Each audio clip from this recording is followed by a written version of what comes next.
கர்த்தருடைய பரிசுத்த நாமத்துக்கு மகிமை உண்டாவதாக. இந்த நாளிலும் உங்களுக்கான வேத வார்த்தைக்கு நேராய் உங்களை அன்போடு கூட அழைக்கிறோம். இந்த நாளினுடைய தியானத்திற்கென்று பிரியமானவர்களே, உபாகமம் புத்தகம் 13ஆம் அதிகாரம் 4வது வசனம். நீங்கள் உங்கள் தேவனாகிய கர்த்தரை பின்பற்றி அவருக்கு பயந்து அவர் கற்பனைகளை கைக்கொண்டு அவர் சத்தத்தை கேட்டு அவரை சேவித்து அவரை பற்றி கொள்வீர்களாக. பிரியமானவர்களே, இந்த ஒரு வேத வசனம் அங்கே மோசே ஒரு புதிய தேசத்துக்குள்ளாக செல்லக்கூடியதான இஸ்ரவேல் ஜனங்களை பார்த்து, அந்த புதிய தேசத்திலே நீங்கள் எப்படிப்பட்டவர்களாக ஜீவிக்க வேண்டும், அப்படி நீங்கள் ஜீவிப்பீர்கள் என்றால் ஆண்டவர் உங்களை எப்படியெல்லாம் அந்த புதிய தேசத்திலே ஆசீர்வதிப்பார் என்ற ஒரு சத்தியத்தை தான் இங்கே நாம் பார்க்கிறோம்.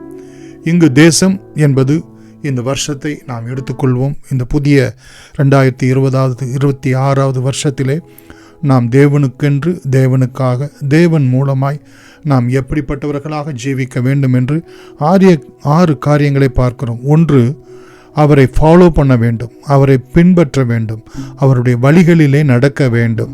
இரண்டாவது, பிரியமானவர்களே, நாம் பார்க்கிறோம் பயப்பட வேண்டும். கர்த்தருக்கு பயந்து அவர் வழிகளில் நடக்கிற மனுஷன் பாக்கியவான் என்று சொல்லப்பட்டிருக்கிறது.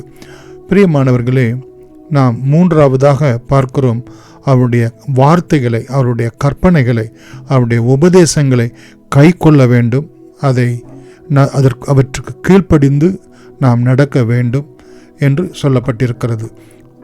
நான்காவதாக அவருடைய சத்தத்தை கேளுங்கள் என்றால் அவருடைய வார்த்தைக்கு, அவருடைய சத்தத்திற்கு கீழ்ப்படுகிறது, அவருடைய சத்தத்திற்கு லிசன், கேட்கின்றது, கவனிக்கின்றது என்று நாம் பார்க்கிறோம். பிரியமானவர்களே, அவரையே சேவிக்க வேண்டும், அவருக்கு ஊழியம் செய்ய வேண்டும், அவருக்கு ஆராதனை செய்ய வேண்டும். மாத்திரமல்ல, அவருக்கு நாம் பக்தி உள்ளவர்களாய் ஜீவிக்க வேண்டும். கடைசியாக 6வதாக அவரையே பற்றி கொள்ள வேண்டும் என்று நாம் பார்க்கிறோம். அவரை உறுதியாய் பற்றி கொண்ட மனதை உடையவர்களை கர்த்தர் பூரண சமாதானத்தோடு கூட காத்துக்கொள்வார் என்கிற வேத வசனத்தின் பிரகாரம் ஆண்டவர் நம்மை ஆசீர்வதிப்பாராக. பிரியமானவர்களே, 1 சாமுவேல் 12:14, 2 ராஜாக்கள் 17:13 இந்த வசனங்களை எல்லாம் வாசித்து பார்ப்போம் என்றால் இந்த சத்தியம் அங்கே சொல்லப்பட்டிருக்கிறதை பார்க்கிறோம்.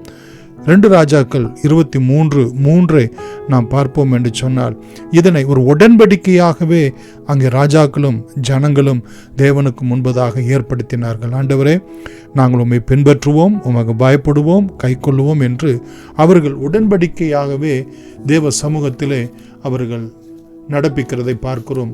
அதை நம்முடைய வாழ்க்கையிலே பிரியமானவர்களே பொருத்தனையாக நாம் ஏறெடுக்க வேண்டியதும் அவசியமாய் இருக்கிறது.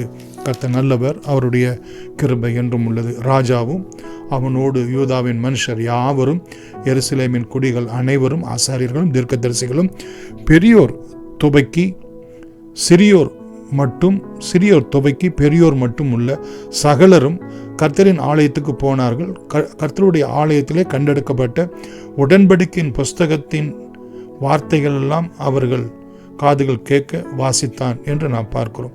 அங்கே 3வது வசனத்திலே, பிரியமானவர்களே, அப்பொழுது ராஜா தூண் அருகே நின்று கர்த்தரை பின்பற்றி நடப்போம், அவருடைய கற்பனைகளை, அவருடைய சாட்சிகளையும், அவருடைய கட்டளைகளையும் முழு இருதயத்தோடு முழு ஆத்துமாவோடு கை கொள்ளுவோம், அந்த புஸ்தகத்தில் எழுதியிருக்கிற அந்த உடன்படிக்கையின் வார்த்தைகளை நிறைவேற்றுவோம் என்று கர்த்தருடைய சந்நிதியிலே உடன்படிக்கை பண்ணினான்.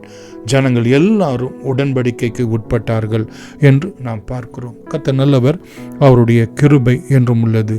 இது நமக்கு ஆசீர்வாதம். ஆண்டவரே, இந்த வருஷத்திலே நான் வேதத்தை கிரமமாக வாசிப்பேன், தினந்தோறும் உம்முடைய சமூகத்திலே நான் குடும்பங்களுக்காக, சபைக்காக, என்னுடைய குடும்பத்துக்காக நான் செபிப்பேன் என்று நாம் ஒரு பொருத்தனையை, ஒரு உடன்படிக்கையை நாம் செய்ய வேண்டும். இந்த வார்த்தைகளின்படியெல்லாம் நடப்பேன் என்று நெகேமியா 1:5 பார்ப்போம் என்று சொன்னால், பிரியமானவர்களே, அதற்கு ஆண்டவரும் நம்மோடு கூட செய்த உடன்படிக்கை நோவா மூலமாக, ஆபிரகாம் மூலமாக, மோசேயின் மூலமாக, தாவீது மூலமாக, கிறிஸ்துவுக்குள்ளாக அவர் செய்த சகல உடன்படிக்கையின்படி கர்த்தர் நம்மை ஆசீர்வதிக்கிறவராக இருக்கிறார் என்று அங்கே ஒரு ஆசீர்வாதத்தை பார்க்கிறோம்.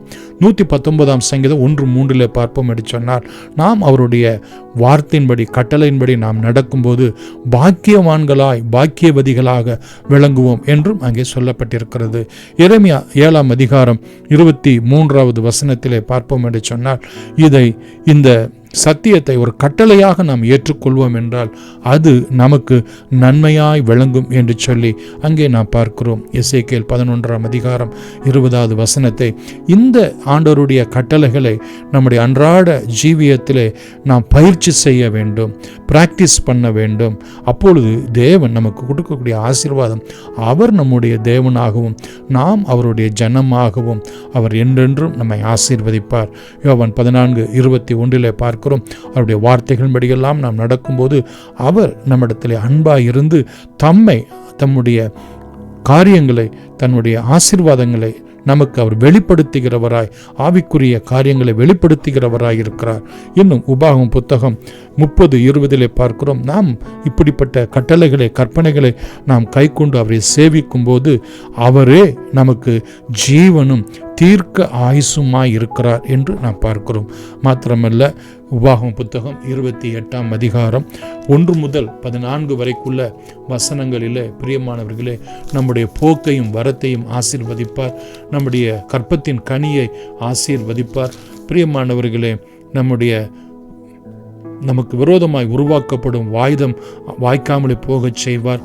கர்த்தர் நல்லவர். அவருடைய பட்டணத்திலும் ஆசீர்வதிக்கப்பட்டிருப்போம், வெளியிலும் ஆசீர்வதிக்கப்பட்டிருப்போம், நம்முடைய களஞ்சியங்கள் ஆசீர்வதிக்கப்பட்டிருக்கும். பிரியமானவர்களே, கர்த்தர் நமக்கு கொடுத்த வீட்டிலே, தேசத்திலே, குடும்பத்திலே நம்மை ஆசீர்வதிப்பார் என்று நாம் பார்க்கிறோம். அவர் நம்மை தமக்கு முன்பாக பரிசுத்த ஜனமாக நிலைப்படுத்துவார் என்று நாம் பார்க்கிறோம். இந்த பூமியில் உள்ள சகல ஜனங்களும் கண்டு பயப்படக்கூடிய கர்த்தருடைய நாமம் நமக்கு தற்பிக்கப்படும் என்று நாம் பார்க்கிறோம். ஆண்டவர் நம்மை பரிபூர்ண நன்மை உண்டாக கட்டளையிடுவார் என்றும், ஏற்ற காலத்திலே உன் வாழ்க்கையிலே ஆசீர்வாதமான மழை பெய்யவும், நாம் கையிட்டு செய்யும் வேலைகள் எல்லாம் கர்த்தர் ஆசீர்வதிக்கவும், கர்த்தர் உனக்கு தமது நல்ல பொக்கிஷ சாலையை வானத்தை திறப்பார். நீ அநேக ஜாதிகளுக்கு கடன் கொடுப்பாய், நீயோ கடன் கொடாது இருப்பாய். கர்த்தர் உன்னை வாளாக்காமல் தலையாக்குவார், நீ கீழாகாமல் மேலாவார் என்க வசனத்தின்படி, வார்த்தையின்படி கர்த்தர் உங்கள் ஒவ்வொருவரையும் ஆசீர்வதிப்பார். நாம் இந்த வார்த்தைகளின்படி செய்கிறவர்களாய் நடக்க வேண்டும் என்று யாக்கோபு 1:22 நாம் பார்க்கிறோம். அவருக்கு பயப்படுகிற பயம், பிரியமானவர்களே, கர்த்தர் நல்லவர், எப்பொழுதும் நம்ம இடத்துல இருக்க வேண்டும். அவரை ஆராதிப்பதாக இருக்கிறது, அவரை சேவிப்பது. பிரியமானவர்களே, ஆண்டவர் சொன்னது போல மத்தேயு 20:28 வசனத்தின் பிரகாரம், நான் ஊழியம் கொள்ளும்படி வராமல் ஊழியம் செய்யவே வந்தேன் என்ற வார்த்தையின்படி, பிரியமானவர் எபிரேயர் 10:23 பிரகாரம் நமக்கு கொடுக்கப்பட்ட இந்த நம்பிக்கையிலே நாம் அவரை உறுதியாய் பற்றி கொண்டு நித்தமும் நடக்க ஆண்டவர் நம்மிடத்திலே எதிர்பார்க்கிறார். ஆண்டவர் உங்களை ஆசீர்வதிப்பாராக. God bless you.